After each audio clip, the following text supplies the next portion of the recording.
Hello, everybody. So today we are going to do a spoiler review of the Netflix original series, The OA, starring Brit Marling and directed by Zal Batmanglij. So The OA is about a young girl named Prairie Johnson who disappears one day and is missing for 7 years. And one day she comes back and she is a little bit different than when she left.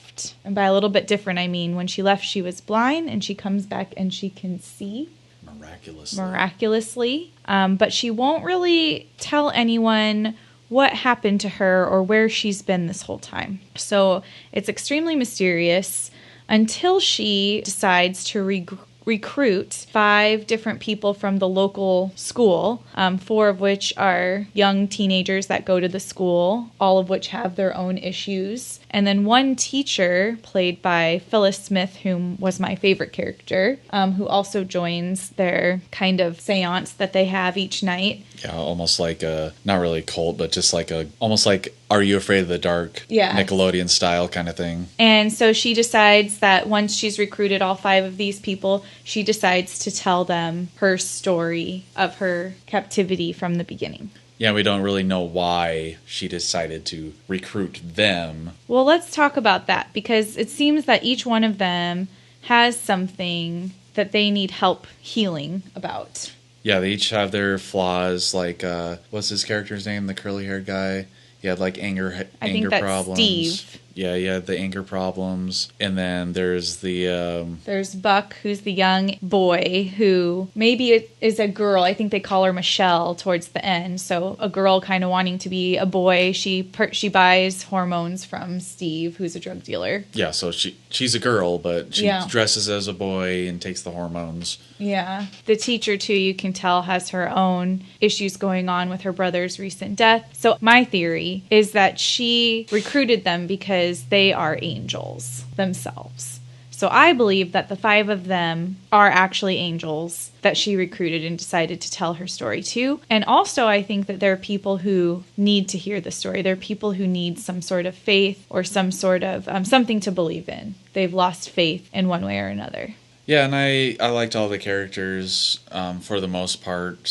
Like Steve, when he would get his like fits of anger, I think they went a little bit too far with those issues and with how violent he was. Like he punched a kid in the like broke his throat basically. Like he could have easily killed that kid. You know, he sicks a dog on Prairie and stabs her with a pencil. I think that just like takes it a little bit too far. I don't necessarily think that they took his character too far. I think they needed to show that he was extremely troubled. But I do think it is strange how much faith and belief he was putting in Prairie when he had such a bad attitude towards everyone else. Yeah, it was pretty quick. Yeah, she won him over pretty quickly. And so unless she truly is an angel and has that influence over people, it's hard for me to believe that he would just, with his personality, kind of blindly trust her. Yeah, like one minute he's sicking a dog on her, the next minute he's like, hey, here's a rowdy, you're my friend now. Yeah, so, that was another thing. When she looked people in the eyes, it seemed to kind of do something to them. So I'm wondering if that might be an explanation for his behavior around her, but otherwise... Yeah, and I think that's kind of evidence to make you believe her story and believe that she is an actual angel. And also, like when he sicked the dog on her, like she calmed the dog down. Yeah. And the dog like wanted to go with her almost. Yeah, absolutely. Let's talk about Betty Broderick Allen. Yeah, she was played by Phyllis Smith, and she was my favorite character in the present. In the present timeline. Yeah, in the present timeline, not in the story. She's the most endearing character, and I really feel like I liked the way that her character developed, and she kind of viewed the 4 troubled kids as her children towards the end. And it was really just a sweet part of the story to have her. Yeah, and she had a lot of funny moments as well. Yeah, she did. Yeah. Like when she's trying to fix her neck. Yeah. And she's talking to the principal, I'm eating a sandwich, I have to go.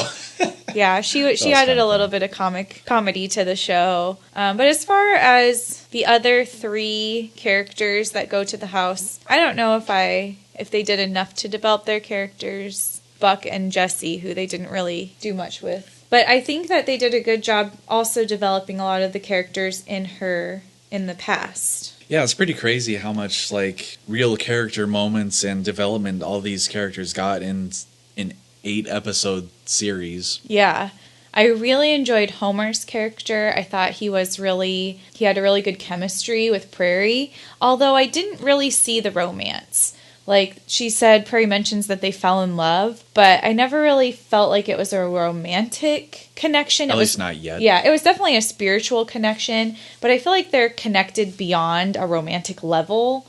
So when she labeled it a romantic connection, that kind of seemed weird to me. Seemed to lessen it for you? Yeah, it actually lessened their relationship. But I really liked Homer. I thought he was a really good character. And actually, that leads us to talk about whether or not Homer is even real. Because in the first episode, Prairie says, I don't even know if you're real. I don't even, I'm starting to think maybe you aren't even real. Yeah, I guess, because she's searching for him again. Yeah. And then at the end of the series, you have the books. And one of them is the Iliad. Or is it the Odyssey? Oh, no, it's the Iliad. It's the Iliad. And that seemed to like imply that Homer maybe wasn't real. Yeah, all those books seem to imply that her story wasn't real. But that's the main evidence for people to think that her story was fake. But Homer absolutely was real because we see in episode 1 a video on YouTube of him. Yeah, at least Homer the person is real. Yeah, and he looked the same and he spoke into the camera. So Homer the person is real. Yeah, I really liked his character as well. And I think it's kind of funny that at the beginning of this series, when she's talking about him, I'm thinking like he was this wise person who kept her together that whole time. And then you meet him and he's just like this kind of dumb jock, sort of. Yeah. And he got a concussion, so maybe that has part to do with like the way he speaks and stuff like that. But I thought that really like melded very well with his character. And because, he's used to being part of a team and used to being, pepping up and, don't give up and getting her to not give up as well. Well, I think that was the whole first episode makes you think she's going to tell you this fantastical story. And in the beginning, she does when she's a kid and she, describes Katoon and her first near-death experience. But after that, everything's very realistic. Like when she describes her life in captivity with Homer, and you start to think in the beginning that she's got all this, she's very wise and she has all this knowledge. But then as her story goes on, you realize she actually really doesn't know as much as you think she does. She seems very normal for a lot of the time. But that brings us to talk about the villain, Hap, who I thought was an extremely good villain. Yeah, definitely. Because you can understand his motivations. And also, it's like you don't know whether he's good or... He's obviously doing bad things. But you don't know if he is actually, an evil person per se. Because he's doing it all in the name of science. Anybody who does that is basically an evil person. But you understand his motivations is what I'm trying to say. Well, the thing is he wasn't torturing them for pleasure. Exactly. It was purely... He didn't get any enjoyment or pleasure out of holding them captive. And he didn't necessarily want to torture them. It was like it didn't bring him joy to do it or any pleasure. It also didn't bring him any pain, though. All he really cared about was his science, was his mission to figure out the afterlife. And that was like at the forefront. And the way he treats Prairie throughout the series, you kind of, start to feel like sometimes he almost seems like a normal person. Yeah, and it almost seems like he actually cares about these people. And also there's a few points where he actually seemed to have some sort of, remorse, or like a remorseful expression on his face, or like not wanting to hurt these people, I guess. Well, yeah, like that's the weird thing too. At the end, he doesn't kill Prairie. And then when his colleague, once he ends up having to kill his colleague in self-defense, he reports all of the people that he was holding hostage to save them, almost like he doesn't want anyone to be hurt or held captive unless it's necessary for some reason. That was, maybe that was the point of that scene, that whole scene, because that didn't seem to really lead into anything. Actually, I have a theory about that scene. Okay. Because I think it shows, that's going to lead me on to a whole nother tangent, but I do think that might be some evidence or proof that the FBI was in on this experiments that Hap and this other guy were doing. Like the FBI was behind the hospital experiment. Both of them, perhaps. I don't know. Very conspiratorial theory with that one. So anyway, the other thing I like about Hap's character is he's very like, he's not one-dimensional. Sometimes he almost seems good, other times, and you think like he might even let them go. He seems merciful at times, but then other times he seems just purely evil, like what he does to Homer. Right. And making Homer recruit the 5th captive. Super messed up. Yeah. Probably at least one of the best things about this show is the layered characters, for sure. Yeah.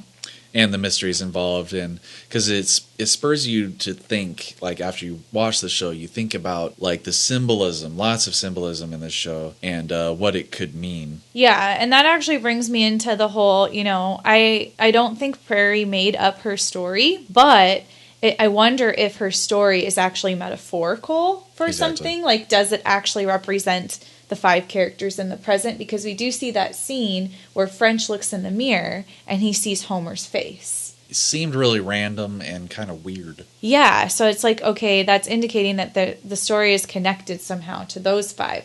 Those 5 characters in the abandoned house are somehow connected to the 5 characters that were trapped with Prairie. Yeah, and it's hard to figure it out. Definitely. But, so maybe we should talk about whether or not her story is actually real. I think at least 60% of it is real. She's not a reliable narrator at all. But, right. And I'm inclined to not believe, especially, I'm not the type of person who likes fantasy, or she wouldn't even tell her parents her story. But I do believe her story because I think the evidence points to it being true.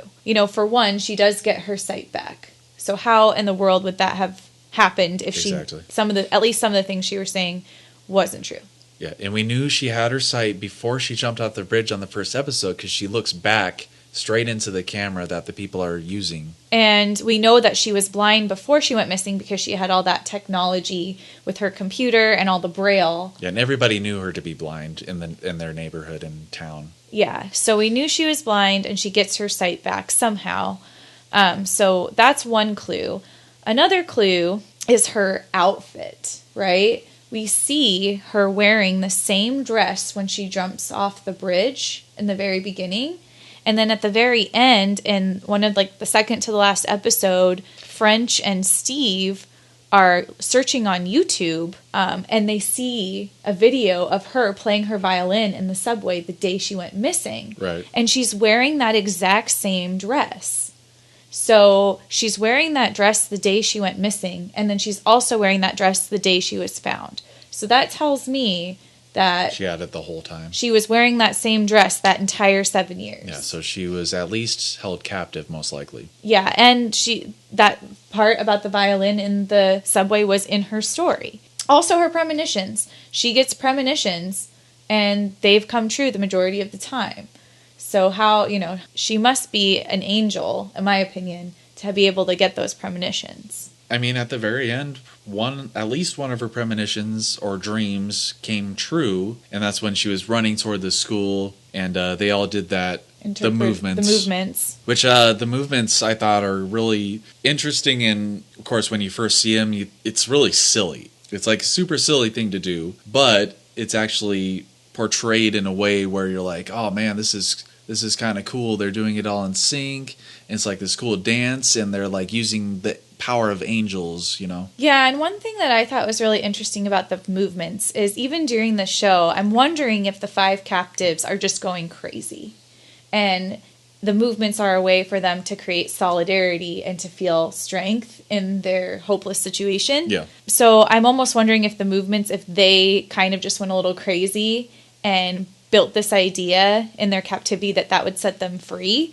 So I'm not sure I'm completely sold on the movements. I know that Prairie believes in the movements, but I don't know if I myself believe in them because it didn't seem to really do anything at the end. Right, other than cause a distraction of some sort. Yeah. Which is kind of weird, but why didn't the shooter just shoot them? I think that might tie into how silly the movements are, because if somebody got up there and just said, hey, stop, he probably would have shot them.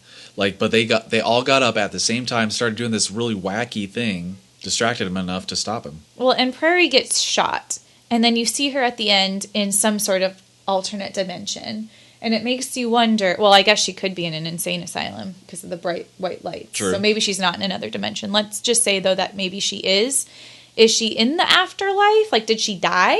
Or did the movements work and teleport her to some unknown dimension? Yeah, it's just so ambiguous. And it's, I think, left open on purpose so that, because it spurs on discussion and theories, and it's really fun to think about. A lot of people bring up the books at the end as support for thinking that the whole thing was just in Prairie's imagination. Yeah, the books are the main evidence for that, I think. But the books are terrible evidence. The books seem so irrelevant to me because, for one, they're 4 very dense books that Prairie, who used to be blind and probably didn't read a book that wasn't in Braille in her life, right, unless it was a children's book. Yeah. Like, how would she be able to read those books? Yeah, those are, like, the Iliad, at least, is fairly complicated in its language. Yeah, well, same with the Oligarchy, and all those books seem to be something that she wouldn't just be able to read. She's been in captivity for 7 years. There was no indication. Probably didn't read anything. They didn't have any access to books. Except a P.O. box. Yeah, she wouldn't have time to teach herself to read. It seems unlikely that she would have been able to read all of those books and make up this story. The other thing is the books were in an Amazon box. Yeah, so she ordered them from Amazon. When she got back. There's no way she could have ordered them from Amazon. Where did she get the money? Where did she get the credit card information? How would she have been able to go online and order anything? She probably doesn't. She's been missing for 7 years. I highly doubt she has a bank account set up that still works. Yeah, that's true. How did she order that stuff? I mean, we know how she got online, obviously. Yeah. But how did she have money? Did she use her parents' credit card or something? Maybe she just snagged their credit card for a minute and then ordered stuff from Amazon.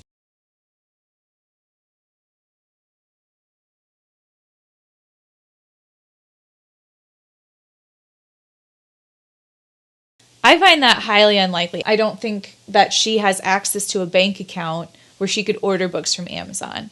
And the thing is, the FBI counselor was in her house when French... So maybe he planted them? Yeah, I mean, I think that that's the most likely theory, because why else was he there in the house, the FBI counselor? That doesn't make any sense. Very interesting, Mr. Bond. Which brings me back to my point, that he wants people to think that Prairie's making this up, because the FBI may have been in on the experiments. That brings me back to that point. Yeah, there's all kinds of crazy theories, and they're all, logical and plausible. The only thing that I don't understand, though, is I don't buy at all that she read those books at all. But what I don't understand is the FBI counselor, did she ever tell him her story about the oligarchy and her father? And so how would he... She barely told him anything. Yeah, so how would he have known which books to purchase unless he was familiar with the experiments? Exactly. Yeah, I guess that was my main point. How would he know? And how would he know that people would go look under the bed too? Because... what would make him think that French and the other characters that she's sharing the story with would even break into her house in the first place and see them there? So, and that's another strange part of the story. Why didn't she tell her adopted parents her story? Why did she seems to have some strange animosity towards her parents, or she harbors some resentment towards them. Yeah, because she's like, they're not my parents, they medicated. They love you, they're trying to help you your whole life, and you hate them for it? Well, and that's what's weird too, because Steve sicks his, dog on her, stabs her with the pencil, and she still shows him love. Right. But her own parents are just trying to do what's best for her, and she seems to harbor resentment. So that makes me wonder, too, if again, her whole story is a metaphor for how she felt growing up in her home. Yeah, trapped. Yeah, is that whole story a metaphor for how her parents even good? Or are they evil? I mean, her adopted mom does slap her, when they're at the Olive Garden. Well, I mean, you can chalk that up to she was basically having a nervous breakdown at that time. Yeah. Yeah, so that her whole relationship with her adoptive parents is very strange to me. She doesn't seem very appreciative of them, even though they seem to genuinely care about her and want the best for her. Yeah, and actually felt like on that, I believe it was the last episode, when she finally buckled down and told them, and you could see like the relief in their faces and the happiness that they got from her finally opening up to them. Yeah. And it's like, what if she just did that from the get-go? And another strange thing that I just thought of just now is the markings on her back.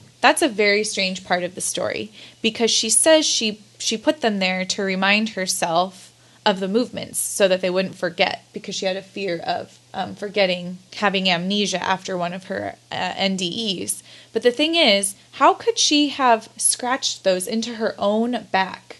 She couldn't see what it would have been really difficult to see what it looked like that she was etching into her back based on the placement. And we know that she said that she hasn't been touched. Like, Homer would have never had the opportunity to etch those into her back for her. Well, they must have like given them instructions or something like, move your hand to the left a little bit.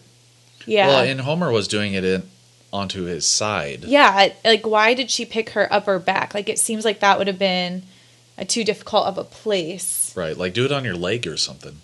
So that is one part that makes me think that maybe her story isn't 100% true because of the placement of the carvings on her back. Actually, I want to talk about the door because I'm really irritated. This is the most annoying plot. I don't know if it's a plot hole or not, but like not that big of a thing. It is, because she says, "Oh, and everyone needs to have their doors left open. That's important," she says. And they all leave their doors open every time. Right. Why? The whole season, I'm thinking we're going to figure out why.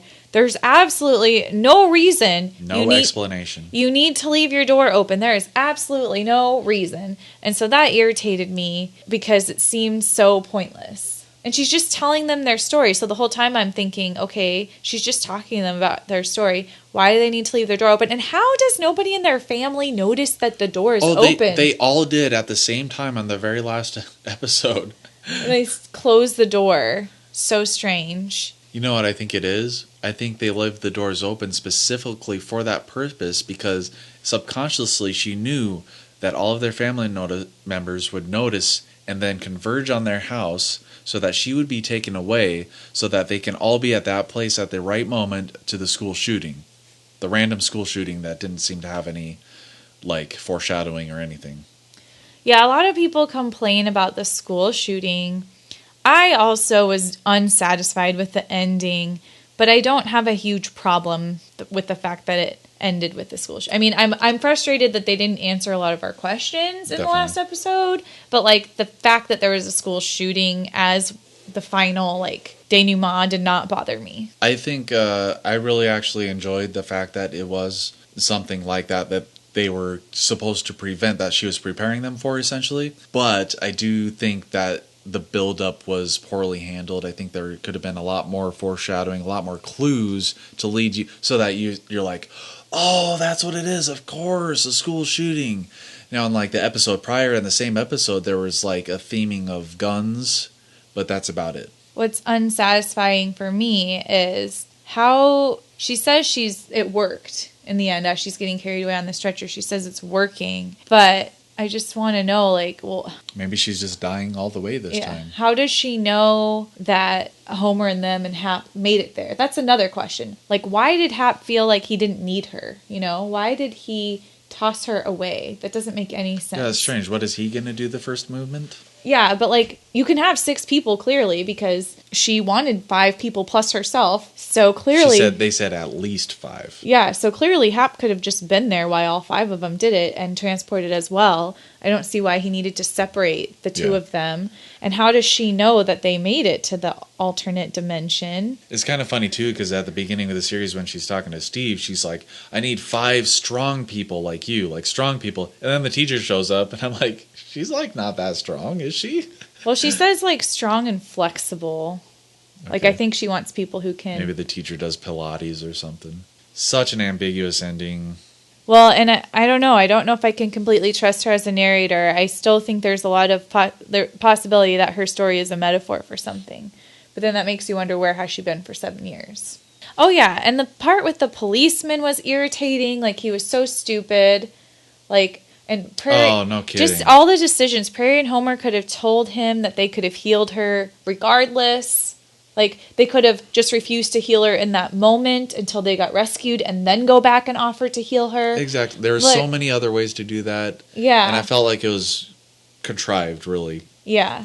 Because there's so many other ways. Of course, the cop played the typical film, TV show cop and, like, not calling for backup right away. And, like, leaving his gun so Hap can just kill them. Yeah. Like, that was Very so contrived. irritating. And just, yeah, that part was annoying. Yeah. And I do think there's something to the movements. Like, you can't just be that two people can just do the movements and heal somebody. Yeah, just two random people. I do feel like you have to be an angel to do it. Otherwise, it's not as special. Yeah, like, I feel like you would need to be an angel. But then again, Hap dropped Prairie off in the middle of nowhere and drove back. So, like, chances are, if you had to be an angel to complete the movements, he would not have had enough because Hap was not an angel that we know of. That was my theory, was that he was or would have a near-death experience and become one of their group. Yeah.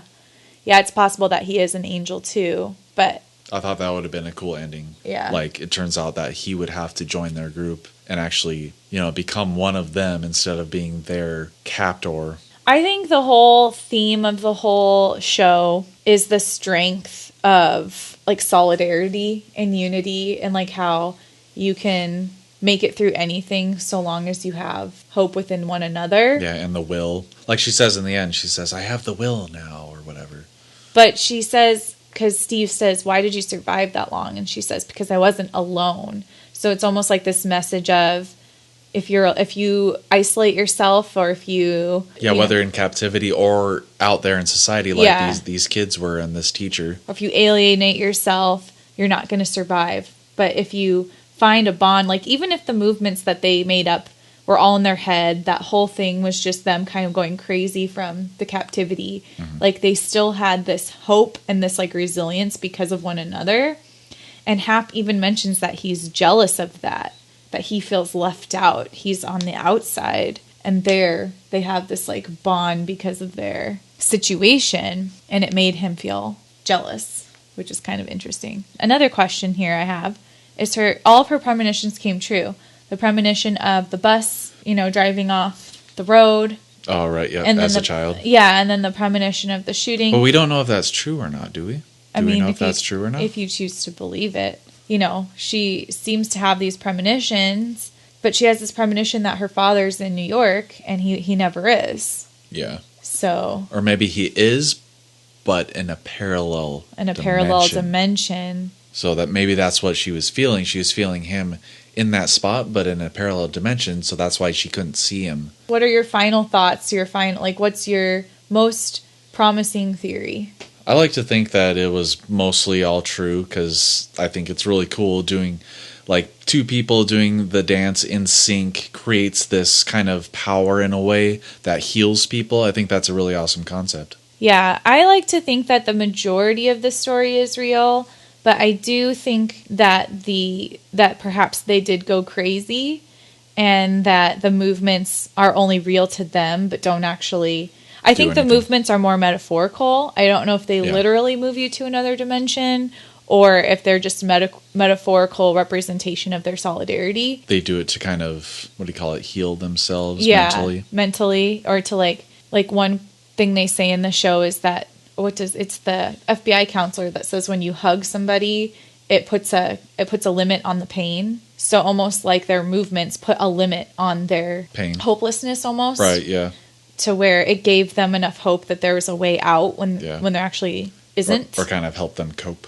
Yeah. So I kind of believe the majority of the story, but I do think that perhaps their Prairie is a bit delusional. And I don't know if I actually believe that there are other dimensions. Yeah, it's very easy to think that she's just a nut job. Yeah. But yeah, I mean, the show overall I thought it was awesome. Great. Very well made, great cinematography, acting, story-wise, pretty much everything. I absolutely loved it too, but I will not feel satisfied until they do a season 2 and some of our questions are answered. And they really need to, if you're listening, if you're one of the producers or the directors, they really need to explain the door thing. That's just your biggest pet peeve is why are the doors open? Because the other unanswered questions seem purposeful and seem like we can interpret it, but the door thing just seems like a plot hole and it's irritating me. All right, everybody, give us your thoughts in the comments below. What did you think? What's your prominent theory? Or if you have any new theories, let us know. But with that said, thanks for listening. And have a great day.